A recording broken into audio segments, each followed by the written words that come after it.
Hello viewers, hope all of you are doing well, and especially those who are fasting. Your fasting is going well. There are some updates from the Home Office yesterday they announced, and these changes will take effect from 4th of June. There are a few changes, some are just clarifications and some are real changes. So to start with, EU settlement scheme. EU settlement scheme, one change is that those paper applications you do, you can now do that via email. The email will be written on the form and you will be able to send those applications via email rather than by post under EU settlement scheme. There's another major change which is for those who are victim of domestic violence.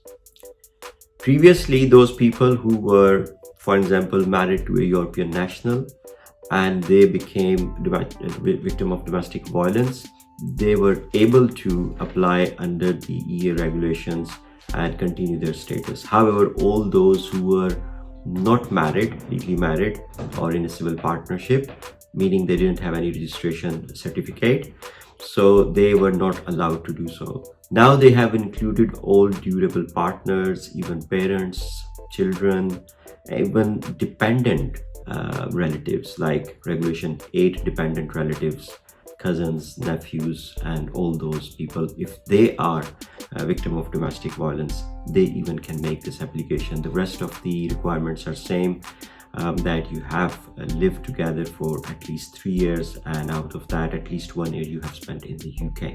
So the rest of the requirements are same, but this is a major change, so it has been expanded to all those which I've just mentioned.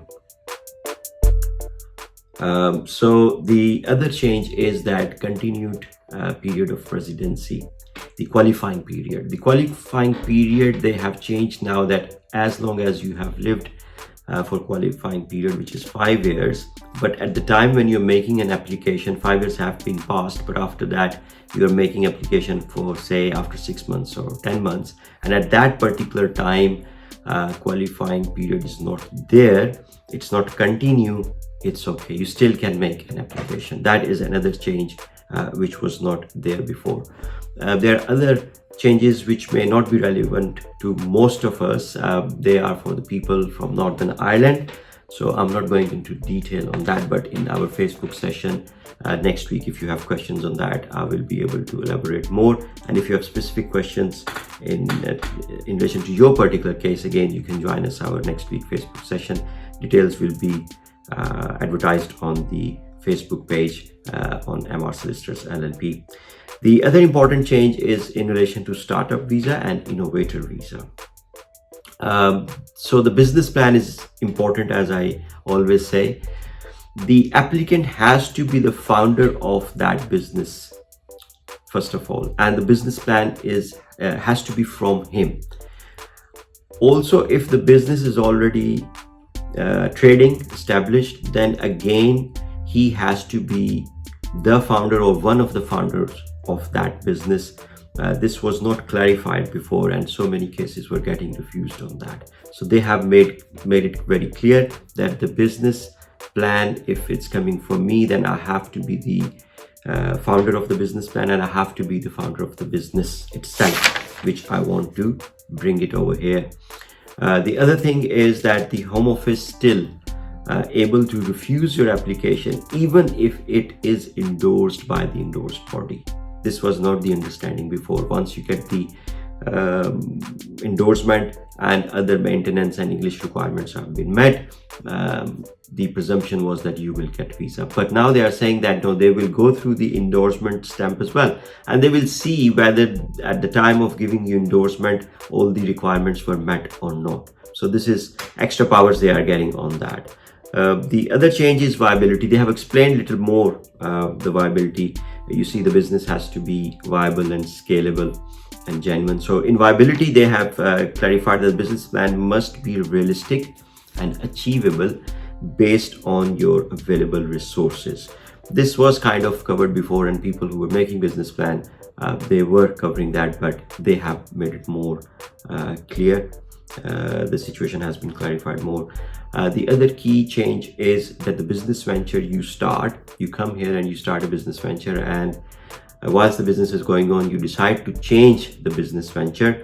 It used to be the case you're supposed to make a fresh application, send it to the endorsement body. If they endorse, then you make a new application to the Home Office. That was the criteria before, but now you don't have to do all that. You just need to inform the endorsed body that I started this business, it's not going well, or I, for some reasons, have decided to continue or start a fresh idea, fresh business. As long as those requirements are still met and endorsed body says that we are happy with it, you can carry on with that. This will help especially those people who are in startup visa, and after startup they are going to innovator visa. They don't have to start a fresh application and meet the threshold of £50,000. So it will mainly help those, but anybody on innovator or startup visa can now switch during their term, as long as the endorsement body has been notified and they are happy with it.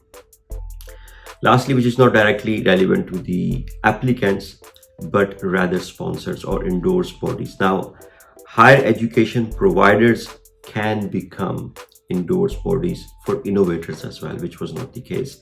And any government department can become endorsed body as well. So these are the main changes I thought I'll share with you. There are few other changes in relation to sole representative of overseas business, family life, but they are rather clarifications rather than changes, which I will present on my next Facebook session. Until then, stay safe and stay connected. Thank you. Bye.